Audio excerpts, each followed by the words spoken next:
Well, thank you guys for being here today. We're super, super excited to have Christina leading us today. She's going to be talking about big voice, small biz, how to brand like a powerhouse, which she definitely does. If you guys have not checked out Pinup Studio's Instagram yet, you definitely should. She rocks on with all of the social media she does and definitely knows who she is, knows who her business is, and is super consistent. And we love that and are super inspired by what she's been able to do with her business and how she's been able to grow. So, like I said, she is the owner of Pinup Studios, which is a salon up in North Raleigh. She has multiple stylists that work for her, a bridal team. She will probably go into this, but she's retired from behind the chair and just loves to help small business owners grow. And so we're super excited to have her today, and I will turn it over to her in just a second. If you have questions throughout the presentation, if you'll go ahead and put them in the chat. Christina mentioned that she wants this to be super engaging and inviting. So if you have something to say, you don't have to wait till the end. Go ahead and drop it in the chat so that we can get it talked about as we're going along. This presentation will be shared with everybody afterwards. So if you're an extensive note taker like I am, don't feel like you have to write down everything perfectly and immediately because you will be able to access this again later. We'll send it out in our member newsletter this week, and it will also be posted on our blog. So with all of that, I will turn it over to Christina. Hello, hello. So big voice, small business. I cannot see your questions, by the way, so she's gonna let them know. I do want y'all to know, like she said, if we're working on this together, one, it's a lot more fun. Two, this is a judgment-free zone. Ask the questions, share any tips that you might have. I want to connect with you, and I think that's something that we always want to do as a small business is to connect with each other. So don't feel like any question is silly or stupid. Don't feel like if there's something that you might not have or that's not completely solid in your business that you're behind, you're not, you're learning, and we're always learning. So, who even am I? I'm Christina Kirkey. Roxanne, Hawaii Images, is in here. So, a lot of the pictures you're going to see on here, she is our brand photographer. I will touch on that later. But I'm Christina. I'm 33. I'm a Raleigh native, born and raised here. Had big dreams to move, fell in love, and ended up opening a business, growing it, and found an even deeper love for our community. I'm a dog mom and a lover of all things pink and shopping rosé. I shamelessly, if you were to look at my internet browser, it would be local coffee shops and where to go. I love them all. That's the first thing I do when I go on a trip anywhere. I want to find the local coffee shops. I'm a caffeine fiend. What do I even do? I'm the owner of Pinup Studio, which is a salon focusing on cuts, colors, and extensions. I just celebrated in April 10 years in business, and it has changed tremendously for what it started out as. This was originally just me, a one-man show, one-woman show, and it was just cuts, colors, and lash extensions. When I expanded, we added our sister company, Pinup Bridal. This is for all bridal and event, hair and makeup, all of the glam that you can think of. We also have a bridal suite that people rent out. And then our most recent spinoff at the end of last year was PS Wefts, which is a hair extension line and extension certification course for stylists. So we certify all of our stylists in-house. We currently are only certifying stylists locally, and then we also sell our hair to those stylists who are certified through us and use that hair on our guests within Pinup Studio. That's a mouthful. That's a lot of things. So, how did I make my brand scream to go from this one woman show to all of these things? I decided to flip the script on industry norms. I do not own the color pink. Mentally, I do. I understand I'm not Barbie, but I'm assuming anyone that's in here has been to a salon.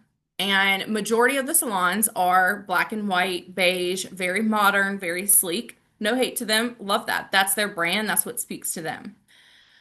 I graduated high school early and went straight to cosmetology school. I always knew I wanted to be in the industry, in the beauty industry, and be creative. So, through going through cosmetology school, working in multiple salons, it was one of those things where I'm like, where is that white space? And I'm going to touch on that. Where is that white space, and how can I make it different? And how can I make a difference? And so that was creating a space that was fun. It's luxury, but it's inviting. It's not so sleek that it scares people away.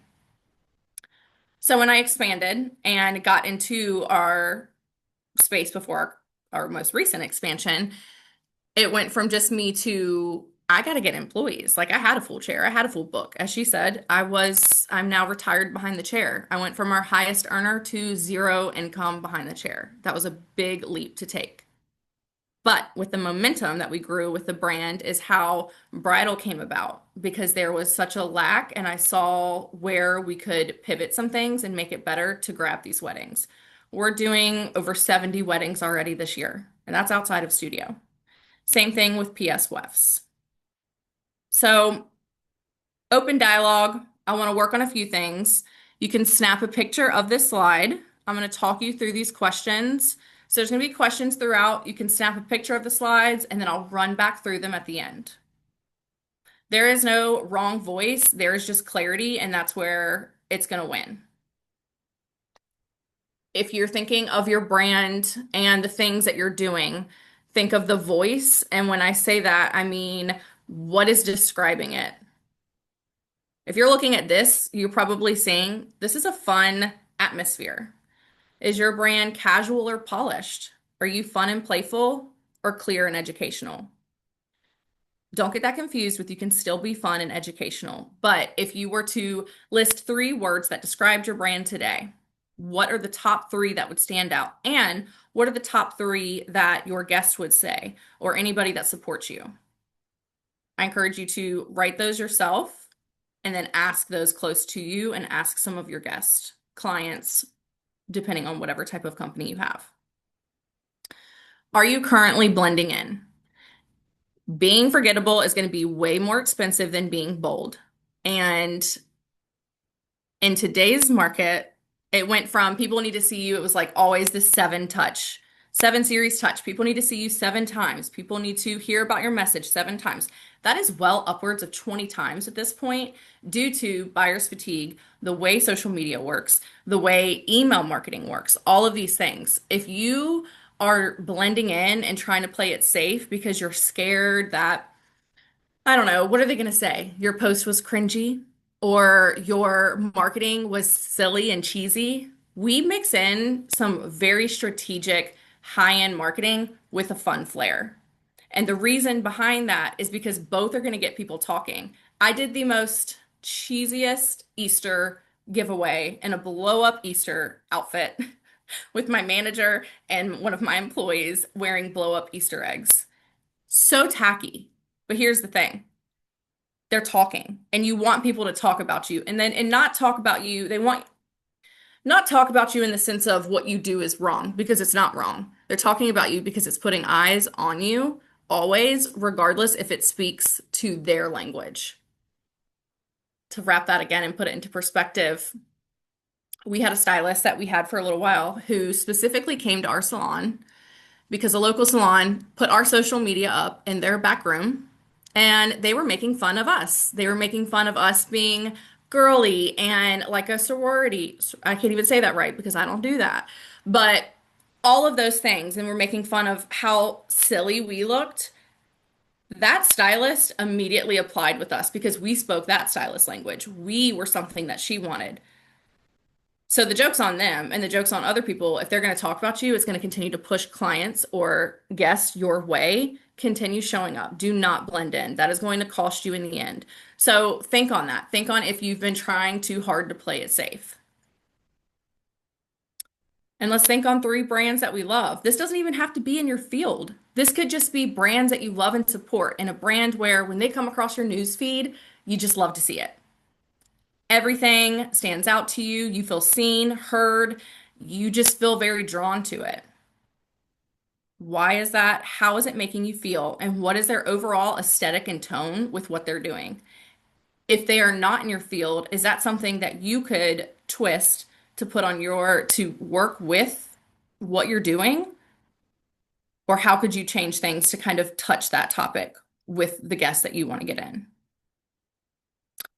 Does anybody want to drop either a brand that they love? It can be local, it can be not.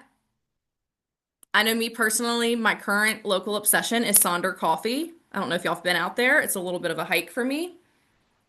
But what local brands or what brand in general are you currently just loving?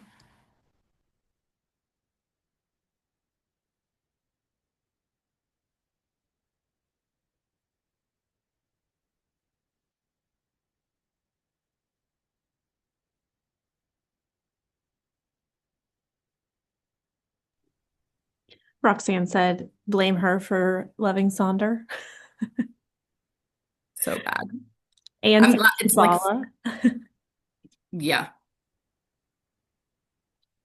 So just think of these things. This is something for you to work on. If you are a solo owner, if you have a close friend that you do all this stuff with or a partner, it's a lot more fun when you do it with somebody. So things to think on.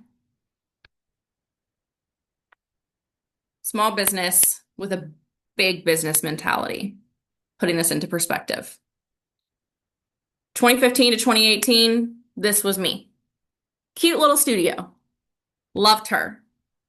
When I showed up in everything that I did, I showed up as the girl over here where I'm currently at, which started June last year. I did not operate with the mentality and the scarcity of I'm small and I don't want to stand out too much because it's just me. I showed up and worked as this big business until people did not realize that I was just a one woman show until they physically came to my studio and they were like, hold up, this is just you? I thought this was a whole company. Nope, I knew it was going to come. I knew it was going to come. And this was this barbershop that I got and flipped.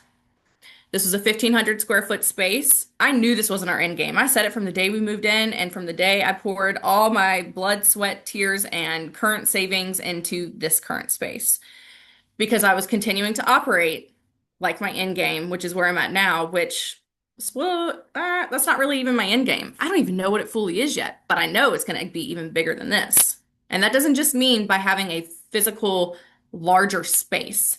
It's other ways that you can grow your company to be bigger if that's ways that you want to try to scale your own company. So, June last year is when we got our now 2,500 square foot salon. We have 16 stations, went from 10 to 16, went from a little corner pocket of a bridal suite, a bridal corner, to a full blown bridal suite, which is this beautiful glass box. Brides can rent this out day of, get trials. It's just a lot more intimate, elevated, and it matches the overall price point that we charge. We are not top of the line price point, and I didn't want to be. Wanted to be a little bit under it and meet people where they're at while also paying my employees the way that they should be paid.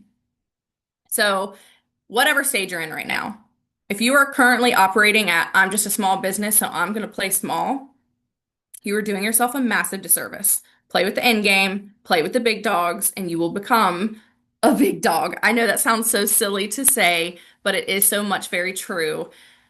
It starts in your mind and how you work upwards from there.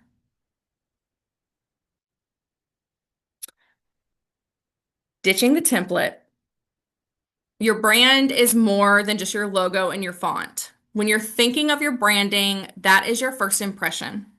It's the first thing people see on social media. If you are showing up to an event, if you are handing out a business card, I don't know if any of y'all have ever been to a networking event and you, well, I don't think people do it as much anymore, but you get just like endless business cards.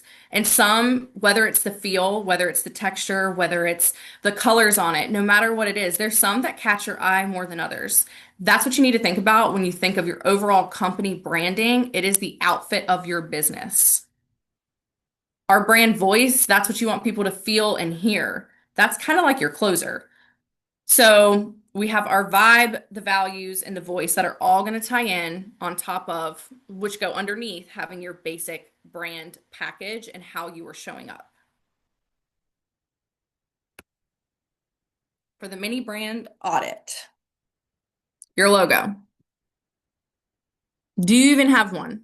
Was this one that was made on Etsy that had one of those cute little like round things or a type of design, that's okay. I'm not judging that. But do you have that logo in other files where it can show up clean and downloadable? If you're sponsoring an event and your logo should be printed on t-shirts, on print ads, on a virtual presentation, if you send a generic file over to them, because sometimes Etsy and other things, they won't give you all the files, the JPEG, the vectors, whatever it is that these things that you want to sponsor need for you, your logo needs to show up clear and clean. Is it identifiable when people see that? Because if you're going to spend, it doesn't matter if you're spending $50, if you're spending a couple $1,000s, whatever it is on your actual logo itself, that is has to scream volumes for you. Your color palette. Do you have that? What is your brand colors? Ours was pink. It's just always been pink. But if you were to scroll back well over 5 years ago and look at some of the graphics that we put out, you have such a crazy array of pinks. And it was hard, while yes, people associated Pinup with pink, we weren't showing up consistently from social media to website to business cards to anything because the pinks were all over the place. So narrowing that down. If your brand color is blue, that could be so many different things. Are you a deep blue? And then you kind of like tail it down to have some of the lighter versions of that. Are you a bright and light sky blue? Are you just that true blue? Same with green. Any color. You can have at least 5 colors, and that will help you play around with any type of print ads you make with your graphics. These hex codes are specific to that color, and that is where if you have a Canva account and you're creating something, if you're working with somebody or making a website yourself, that's where those hex codes come into play so that it is consistently the same color. Your fonts and imagery, identifiable fonts. For me, I'm not a huge fan of the curly stuff. I want it straight. I want people to be able to read it. If you're making a graphic and you want to do the squint test with it, people are going to scroll past something that doesn't, you can't really read, or if I have to blow it up. So if you're making a graphic, give it the squint test before you post it. Can I still at least get the gist of what's going on? Can I visibly read it? Are you cramming too many words into that graphic where you could have had your hook or something in that graphic that is getting the main subject along out there, but then in the caption itself is where you can kind of dive in a little bit deeper. Imagery. So this goes for your own pictures, like I have on here. I am a little bit more light and airy, true to color. I play around with a few things with Roxanne, with like pink filters and stuff like that. You have dark and moody images. You have people who, there's some brands, they have some filters that they'll put on it that are going to give it a little bit of like an older feel. There is no right or wrong. That's the great thing about this being your own brand. You can make it what you want. I wanted ours to be very true to tone, pick it up, be light and clean. Not messy, not dark. So when you're thinking of getting potentially a brand photographer, when you're looking at their gallery, are you seeing yourself in that? Because I have shot with a dark and moody photographer. The work itself is beautiful. I do not resonate with that. So even when you're doing those pictures on your post and when you're on your feed and when you're doing, if it's a before and after, or if you're an interior designer or an artist, whatever it is that you're doing, making sure that all of those show up the same on your website. Go through all of the pictures you have on your website. Do they all kind of speak the same language and have the same tone to them? Snapshot this. This is the exercise to work through. I know for some of you in here, this is like very beginner. Obviously, you have a logo, you have these things, but maybe it sparked interest on something you could maybe refine a little bit more. Exercise we're going to do here. Obviously, I own a hair salon, so we had to do a hair product line. 2 amazing products. Let's take a second and look at this one on the left. What are you feeling? What are you seeing? Are you pulled to it? Let's look at Orbe. Same. What are you feeling and what are you seeing? What is it saying to you without actually speaking to you? For me, Amika looks like a fun party I want to be a part of. It's bold, it's bright. For others, that could be too bold. It could be intimidating in the sense of, I don't know, that's a lot going on. I don't know if I want to be a part of that. But when I'm working, we do currently sell Amika in our salon and have for years. But when I'm looking at this and I'm thinking of the type of consumers that I want to draw into my company, it is those who are like, you're a little curious. I want to be a part of the party. Orbe, I have personally obviously smelled the line and used it. Phenomenal line, luxury. And when you're looking at this, it does scream luxury. It's crisp, it's clean. You know by looking at the packaging, that's going to smell good. You know that that conditioner it's going to be very concentrated, it's going to be very nourishing, all of the things. Me personally, it doesn't look that fun. I like to have fun, and there's nothing wrong with that. And it's not just because I'm 33, because that is just who I am to my core, and life is meant to be fun. So, for me and my brand, it makes sense that we choose Amika. But Orbe, there is absolutely nothing wrong with it. For some, luxury can be more, it's exclusive and it's not as intimidating in the sense of everyone's going to be a part of it. So I can kind of just slide in and grab it and not make much of a ruckus and not stand out too much. If you were to take your logo and a picture that best represents your company, run this up against your competitors. Run this up against companies that you love that might not even be in the same field as you. What are you feeling with yours versus theirs? And if you are running this up with a competitor, where's the blind spot? Where are you maybe both missing the mark on something that you could elevate? Does anybody have any questions so far before we dive in a little deeper on the voice?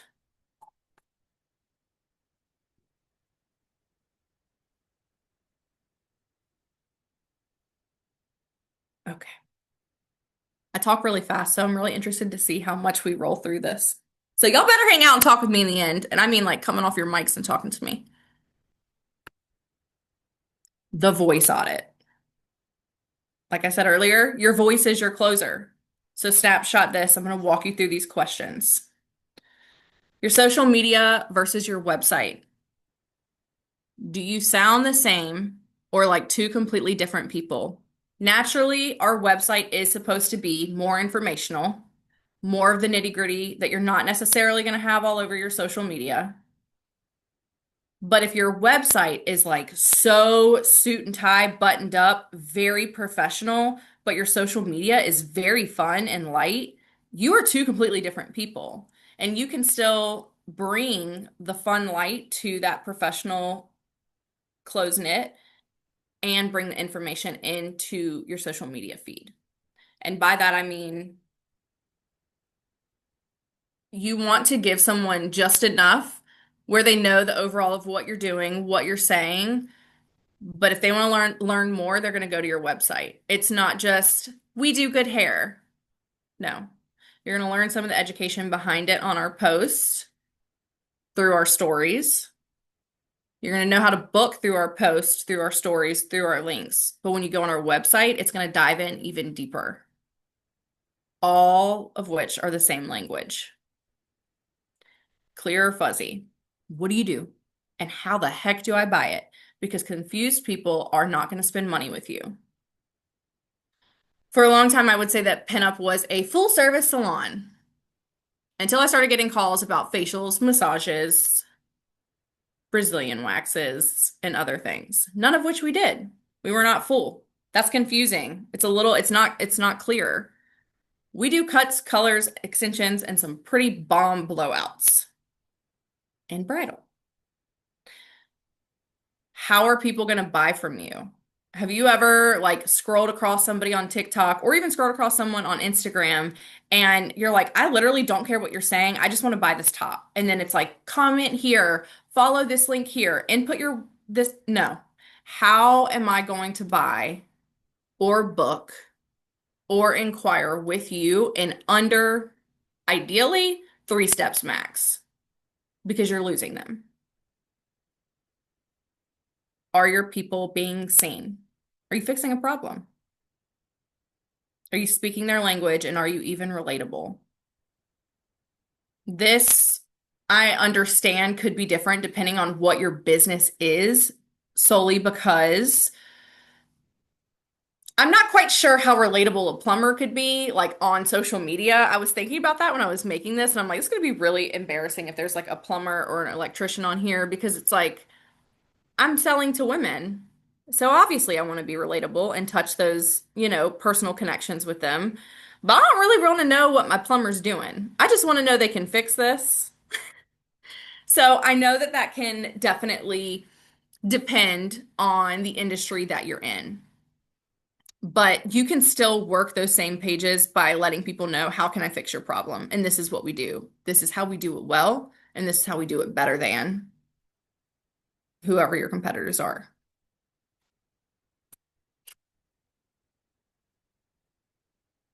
Mm. Speaking on the voice, I'm going to say this a few times through this. I apologize because I feel like it's repetitive, and I tried to practice this a few times, and I still just had to use the same words. So, the vibe is how people feel around your brand, your values. Do you have your company values? Like your like top 8, if not 8, top 5. The values are what anchor all of your message. Some of my company values are integrity, transparency, authenticity, community.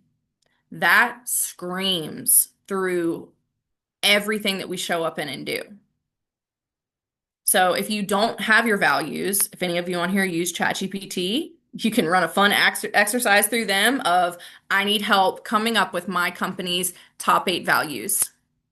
These are the things that I stand for. These are the things that I believe in. What would these values look like for me? Your voice is how your message comes to life. And when you nail all 3 of them, that's where the magic happens. That's where everything is so Fiji water, crystal freaking clear. Do you see your own self in your own brand? Or have you diluted yourself so much so that the current brand that you have doesn't even feel like you anymore? Because maybe you've tried to be what another brand is and it might be successful for them. And I'm not gonna lie, I've done things in the past that did not work for me because it was not, one, it wasn't for me, but two, it wasn't even aligned with what my brand was doing. So if you are currently trying to get that quick gain and trying to do what potentially is working for somebody else and it's not working for you, it's because it's not even supposed to be a part of your whole brand. Ask yourself that. Are you just another post on the feed that people can scroll past? Not every post you're going to make is going to be what is it? A viral post or something that's going to make someone, it's not going to get all of the likes and all of the comments, but you have to stay consistent with it. And what are you being known for through it?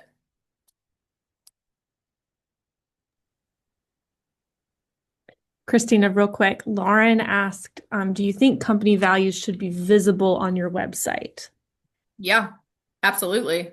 It can be visible even if you're not like, these are our top 8 company values. When you're writing your mission and your vision statement, which 100% should be on your website, those values can translate into.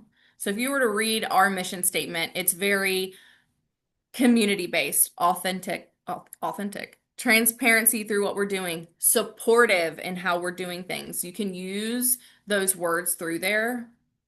Lauren, what kind of company do you own? That's really helpful. Thank you. So I have a consulting agency, but specific for food and hospitality entrepreneurs. And I was at a point where I needed to just like get my website up or I would not be here with you today. Like I just needed to do it. Yeah. So I don't have my values on my website.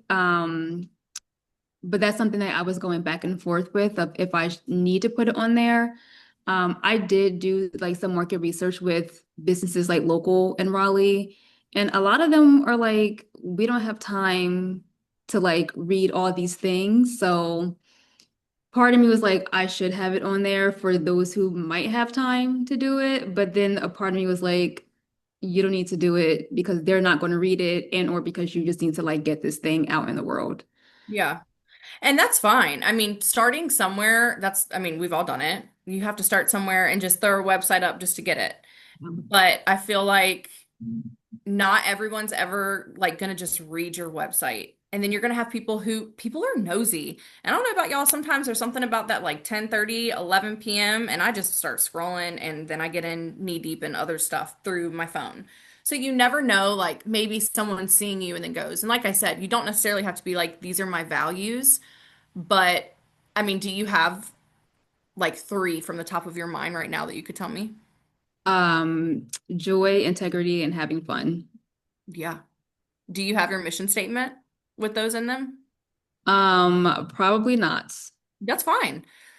Those are so strong values. It's to me, when you're saying those words, like it makes me want to trust you. Mhm. And you're selling on a screen before you can actually grab them on a phone or get them in person, whatever it is that you're doing. And so to me, it's kind of like I want, I trust her to help me get whatever it is that I need. I know that she is going to be potentially fun to work with. She's not going to be so just like, I don't want to say professional like it's a bad thing because I don't mean it that way. I mean it as in you're going to be a more personable person to work with. And that's what a lot of people want now. So I would run that exercise, do some of your top five values. Do you use ChatGPT at all? Yes, I do. All right. So then talk to chat. I need a really good mission and vision statement for my company. These are my values. This is who I help. This is who else I want to be helping. This is where I want my company to be in 5 years. How can I translate this into a strong mission statement and vision statement? And of course, you'll have to, play around with it, but it will help turn that out for you with putting your values in there. And if you were to put that mission statement on your website, maybe you have like your actual post and then you bold the values. Mm. That's And then helpful. yeah, I mean, if you have social media, those are different slides that you can do. It's all about just continuing to show up and building that trust with your audience. Thank you. Very helpful. Of course. One more Any, question, Christina, before we yeah. move on. Roxanne asked, do you do any market research with clients, like get feedback? Like, what do you suggest for that kind of thing if when you're trying to figure out your brand and who you are? Mm, like, did I do any before I grew Pinup's brand? Sure, if you have any examples. No, I just wanted to do what I wanted to do, and I wanted the people, and I knew that the people that wanted to be a part of it would be a part of it. Yeah. Um, I mean, I'm trying to think, like, no, because if you were to think of, I don't know if y'all follow Sarah Blakely, owner of Spanx. You are going to continue when you're constantly showing up as you and putting that in there. Again, pink is not for everybody. Our fun, bright, bubbly salon, some women don't want all that. That's all right. I have a seven-figure business of women that do want it, and that works for them, and that's continuing to grow. So I have to say this because this was supposed to be in the beginning of my thing with Sarah Blakely. And the craziest stuff that we do as small business owners to continue to put ourselves and get seen. This girl had Spanx on her, like the word on her license plate, and had to remove it when people started following her home, when her brand actually grew and they wanted to get free Spanx. When she first got into department stores, she would sneak in and move because she was she's in the new stages. She's shoved in the back. She would physically go into department stores and move her stuff to the front or by the cash registers. She was paying her own friends to wear shirts that said Spanx on it. Like, It's the repetition of seeing the name constantly. And now I don't know about y'all, I associate the red, well, one, obviously with Target, but also Spanx. You know what it is, you know who she is. She has definitely spoken her story in a lot of places, but she's done a lot of crazy crap to get it there and getting your name there. And just like when we first started out, well, when I first started out by myself and would show up, it was always in pink. So if your thing is like a brand color and showing up as your brand, you will never catch me in blue. I literally don't own a piece of blue clothing. When I go shopping, I think it's pretty for somebody else. I'm gonna be in pink. I'm gonna decorate everything in pink. So even if I'm shopping, I'm beelining it and my eyes are only anything pink. And anybody that is in this area associates me with that. So that's more than just a logo. That's more than it's just this is pink. The amount of people that send me stuff on Facebook Marketplace or whatever, they're like, "Oh my gosh, I thought of you. It's pink." Great. You're thinking of me, but you're thinking of my brand. It's strategic. Did that answer your question, Roxanne? I feel like I kind of roundabouted it, but No, yeah, yeah. I just love learning about like how people get the real-time feedback as they're building something because I totally agree with you. Like my brand also is not for everybody, right? There's some people going to see behind the scenes and be like, "Oh my gosh, that girl is a lot. I don't want to work with her." But the right people want to work with me because I make it really fun. And I know that it repels and attracts, but I'm just also like, I would love to know a way to get more real-time feedback. I ask for like questionnaire feedback from former clients and stuff, and I've changed my client experience based on their feedback that I wanted to change, right? But I'm just always like interested in how people get real-time feedback. So yeah, no, I love it. start working your social media stories. You get a lot more views in your stories than you do on your feed. I couldn't tell you how, but that's just how it works. Do the polls on the stories. And it's not just mixing in, like, you got to mix in some stuff that doesn't, are you a iced coffee or a hot coffee? And like, because it's almost like playing a game when people have a few slides up. So it's like mixing in some of the personal elements, but then pushing in some of your questions, your business questions to it, and maybe start slowly introducing that into your feed. Slowly asking those questions, and then maybe it's something you're doing once a week. Maybe it's a shoot it Sunday or something where it's like you're shooting questions their way and people are like, "Ooh, Roxanne has questions up. I want to be able to do this." That's another way that I could think that you could do real-time feedback. That's how we have adjusted a lot that we've done within Pinup Bridal. That's how we did our whole expansion with Studio. I did a lot of polls. And because sometimes people don't want to check their emails or they don't want to fill out a full thing. But if I'm scrolling on my story and I just want to tap through and do my answers on it, there we go.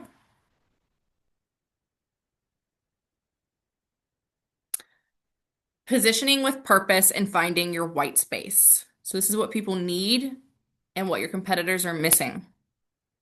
There is so many salons in Raleigh. There's so many photographers. There's so many everything.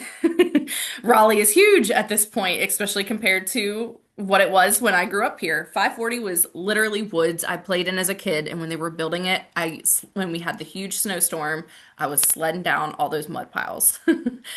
Um, but what are they missing and where's your white spot? Or yeah, where's your white space? So for salons and just from working in them, I did not feel like they felt inviting. I felt like a lot of the high-end salons were very much so if I didn't show up, even as a guest before I was a stylist, if I didn't show up dressed to the nine, I didn't fit in. And I wanted to be able to have that space where all women could come and be seen for who they are. We could have that hustling woman who is coming in, heels, blazer, all of the things. And we could have a new mom. This is her first time out of the house. She has dried spit up on her shirt. And there is no judgment. There's nothing but love and the same service through and through for each woman that's coming in. And with salons already being extremely intimidating, depending on what field you're in, being a photographer is intimidating. A lot of people don't like to get in front of a camera.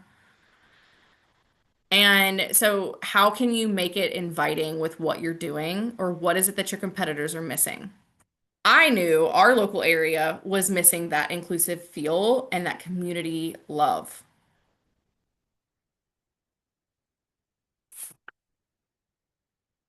Now I'm diving into my notes. So, talking about owning your lane, you do not have to be everything for everyone.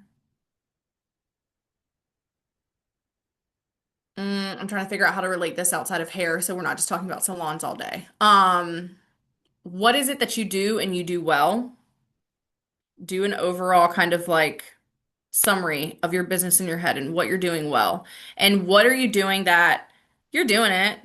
And it's not that you're doing it bad, but that's not what you necessarily love to do. And how could you stop wasting energy on that and start pouring it more into what exactly it is that you want to do? I am a serial entrepreneur, so I want to do everything. But what is it? Jack of all trades, master of none.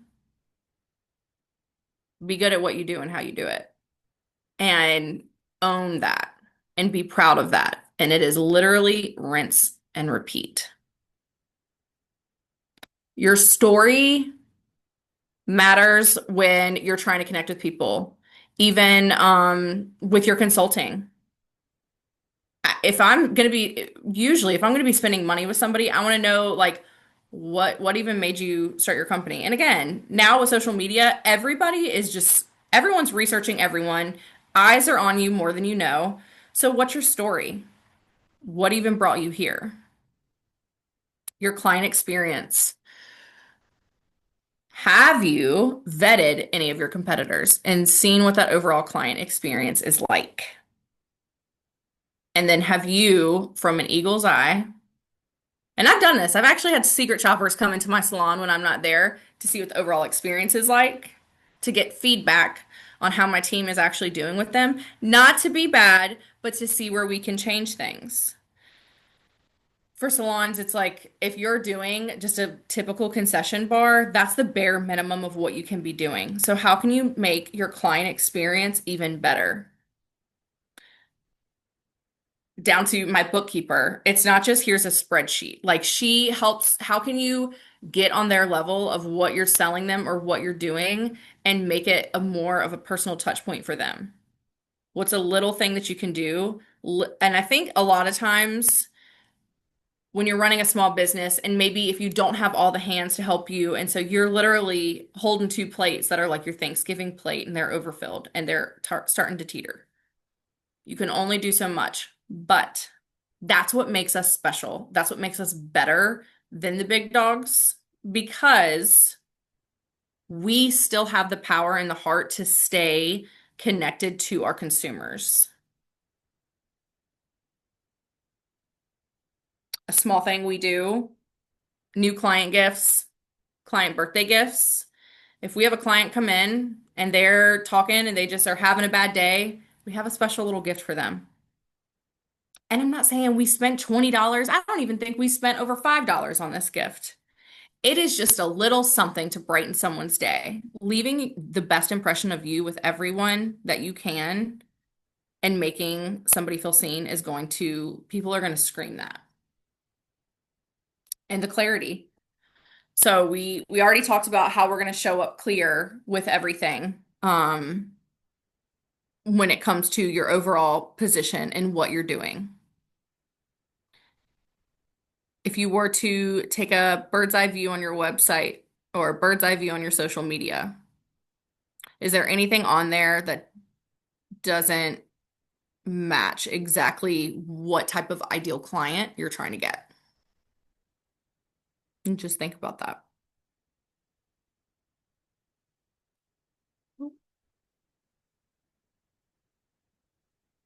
Logo and our brand voice. This isn't even speaking. Pinup's original logo. I knew I wanted that bobby pin. I found this person on Etsy. And I had some pretty bad files of it. We had no color palette, but, and I know I spoke about this in the beginning, but if you're looking at this, what can you not feel and see the difference of like what this did?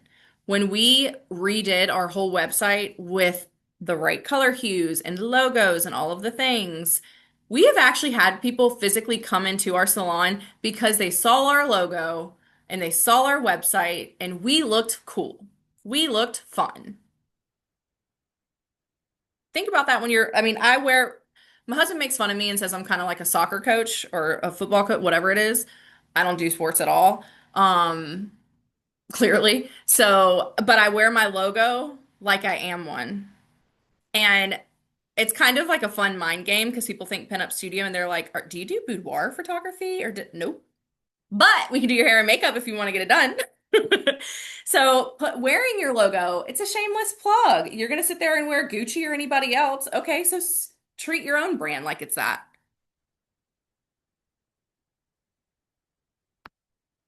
Overlooked, too obsessed, using your underdog advantage. Being smaller is a way that you can be more creative and innovative and a little bit more personable with everyone. This is how you can bring the surprise factor. So, Roxanne, even you're talking about, doing client research and getting real-time feedback. That's kind of the cool part about either potentially being newer or being in a growing stage is you can try things and then kind of like just throw them out if it's not working. And it's not that you necessarily have to put a huge financial dollar amount on that. It's all about just playing with it and then moving on. I mean, you have if Spanx were to just like completely change whatever the quality of it, they could never do that. They could absolutely never do that. All that they can do now is add to the strong brand that they already have. Using your community to build that obsession. Show up for your community. If you are part of Shop Local, obviously you are already pretty community minded. Go to the local markets. Talk to the vendors. Let the vendors know what you do. Connect with them. Support them and they will support you. If you had a business in 2020, you know what it felt like.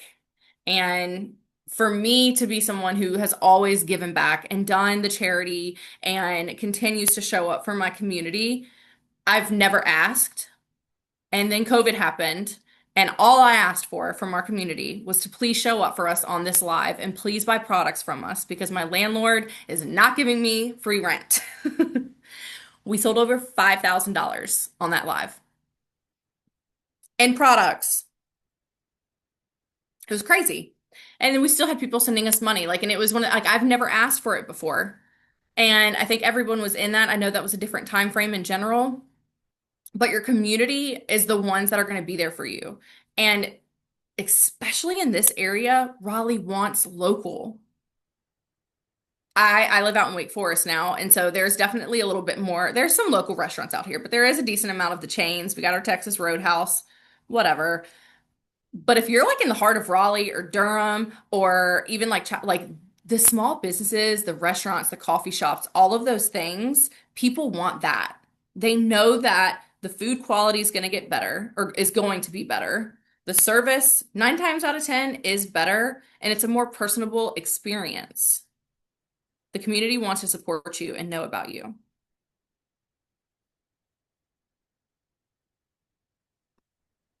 I have one more slide after this, but this is just my wrap up. um, for you to leave you with this question of if you were to turn that dial 10% for the last 6 months of this year and dare to be bold, dare to be different, dare to be judged. And it doesn't mean that you're doing it wrong if you're being judged. 9 times out of 10, you're actually doing it right at that point. What could change for your business? Lastly, only because I actually finalized everything yesterday. If you do have a physical product or service, Black Friday will be here before we know it. Small Business Saturday, all of the things. You need to have all of this solidified well before July's over. If you want to stay ahead of the curve, stay ahead of the game, and continue to pump it out and not have it just last minute deals, think about these things now. This is when you need to think about it, and this is how you start operating as a big business, even though you are a small business. Because all of these big businesses are not waiting till October to push their stuff out. They have it planned. They have their marketing campaigns planned. And I'm not saying you have to have a big fancy marketing agency. What do you currently have in stock that you need to get rid of? What do you want to sell more of? And what are ways that you can drive more sales through the end of the year? Mind map. If y'all want to screenshot this, let me see if I can move this down some. These are just some things. Again, I am a big, like, I'm a curious person. So if I were to sit down with you, I'd probably be giving you the 21 questions because I really like to know how people think and operate. But also, I just am obsessed with, I did not go to school for branding either, or graphic design, or any, I went to cosmetology school. I just have a weird, sick obsession with it. So screenshot this and some things to think about of, like we had said earlier, the words that describe how your brand feels. How are you relatable? What is your underdog trait? And how can that be your superpower? My superpower is making sure that people feel seen. And that's a lot. That you can't put a price tag on that. People feel seen and loved. Love it. Your top three. Why do people choose you? And what do you offer? And how do you make it different? You are not just getting a haircut with us. You are coming into a community. You are getting treated well above and beyond, and it is more than just a basic wash, cut, and blow dry. Bold energy. What's your one bold move? And then your clarity. So screenshot this. I think she said she was going to put this up. Um, Follow me.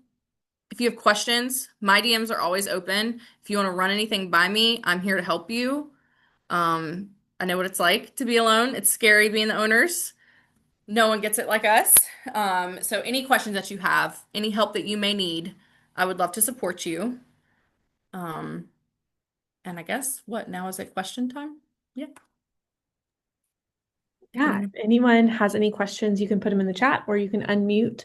Um, Claudia asked, did you learn all this about branding from trial and error or from working with a specific marketing agency? So to begin with, it was all trial and error because I did have my Etsy logo. And then I think it was the end of 2022, is like mid 2022 is when I needed to really separate Pinup Studio from Pinup Bridal. Pinup Studio is like the fun, bold, punchy Dolly Parton. And then you think Pinup Bridal, and uh, she's got her shit together, to put it that way. And she's a little bit more classy. So I did invest in a brand designer and did the redesign. I want to say around like between two and $4,000, the best money I have ever spent. Because not only did I now have, because Pinup Bridal, like you see, where is it? Hmm. Pinup Bridal, I literally just like whited out studio and had bridal there. I wish I would have included that on this slide to show you the difference and how it makes a difference to brides, because this could be very intimidating for some brides. They could think that we were going to go rogue and be super crazy glam. No, we need to be calm. So I invested in a brand redesigner. She is not local. She was actually the original designer for, that's going to leave my head now, a clothing design. Her name is Emmy. If you want her information, I will gladly share it. But best money I've ever spent. That is all I did. The most money I've spent on is our brand redesign and photography.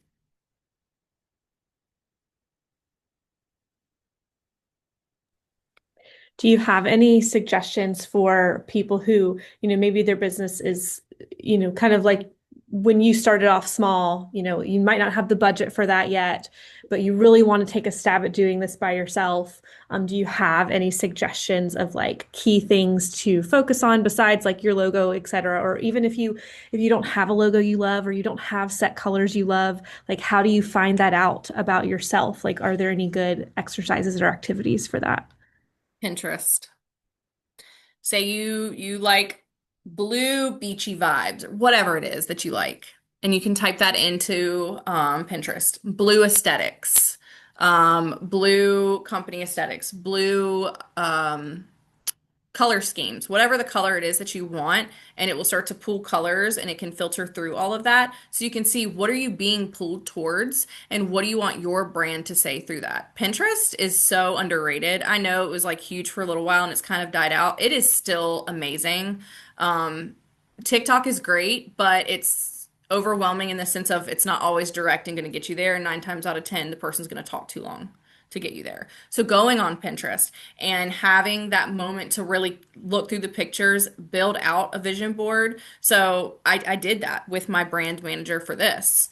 And I learned a lot about myself and my brand before she even started making this, that I was already in business for 4 or 5 years at this point, doing things like that. I'm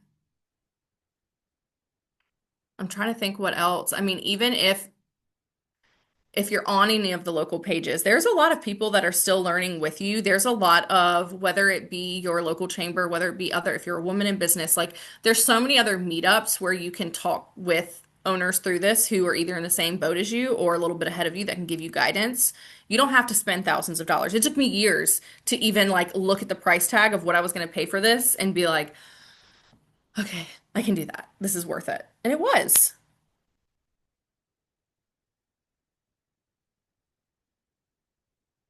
Any other questions? I feel like I see a lot on social media right now of, small business owners, one person teams that deal with this kind of like imposter syndrome where they think they're not going to make it, they're not good enough, they don't have enough knowledge yet. How have you ever like experienced any of that? How did you overcome that? Do you have any advice for people who are still in that one person team stage of how to kind of get over that fear a little bit? Well, for starters, you need to have a really solid front row, whether it be your partner or your friends. If you're super close with any of your guests, if you're service based, you got to have that. I still fight imposter syndrome. I was fighting it like crazy last week because I'm flying out to California to go to something that I am going to be in a room with people that I don't even know how I'm getting there, but it's happening. It's a mental game, and I think that that's something that we continue to fight as business owners because you feel like you always have to be strong or feel like you always have to be on, but you are still a human behind it.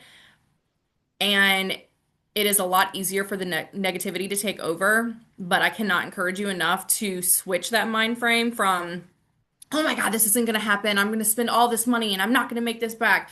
Flip that to what's the best thing that could happen. I invested in this one conditioner whole thing. This was a few years ago, and it ended up working. I just don't sell it anymore. It was a success story, but it was a decent amount of money. And my mom was like, "Well, what if you don't sell any of these?" I looked right at her and I was like, "That's not an option. These are all going to sell out." Because if you're going to start saying all of those things, well, you're already putting it out there. And I don't mean that in a woo-woo the universe way. I mean that in your brain is can work for you or really against you. So you have got to continuously remind yourself of how good it can get and flip that negative switch into that's what it's going to be. There is no excuse. There is no failure that's going to come from that. But also give yourselves the grace because if for whatever reason it doesn't work out and you fail, it's not happening to you. It is happening for you and you will learn a lot when you are in those failure spots.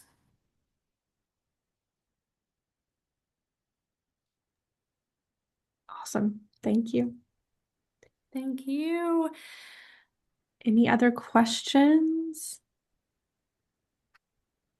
Can I ask one? Yeah. Okay, I'm like a super fan. But Christina, I want to ask if you were to say one thing to yourself when you first started your brand and you took that huge leap to like, I'm going to build out a studio, right? Like that's a huge leap to like, I have this little one thing that I can control in booking out to, I am going to now be responsible for other people's paychecks and this big, massive thing. What is now looking back, one piece of advice you would tell yourself? Mm, get a therapist sooner. Oh, amen, girl. I But got one. I got also one. you're it's you're going to fail Mhm. and it's going to be okay. Oh, wow, that's good.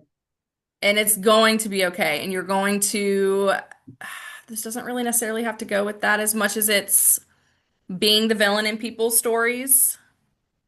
It's a lot easy to be labeled a villain when the people throwing those stones are not people that have ever been in your shoes. And I think that that's something to remember if you have people that are talking about you or that are giving you criticism. If they're not even in your shoes, if they haven't even signed the paychecks that you've signed or dealt with anything that you've dealt with, um, you're talking to the wrong person. Stop wasting your time thinking about them. Stop taking that criticism. Stop taking it so to heart. Of course it's gonna hurt. But they would never last in your shoes. That's why they're not actually in your shoes. And it's all on you right now.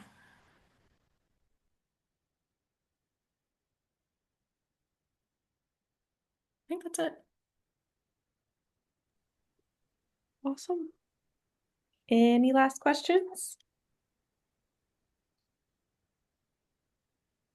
Alrighty. Well, thank you so much, Christina, for being here today and for sharing all of this information with us. This was super helpful. I think it is relatable to people of across all types of brands, services, etc., businesses. So we're very grateful for you and this information today.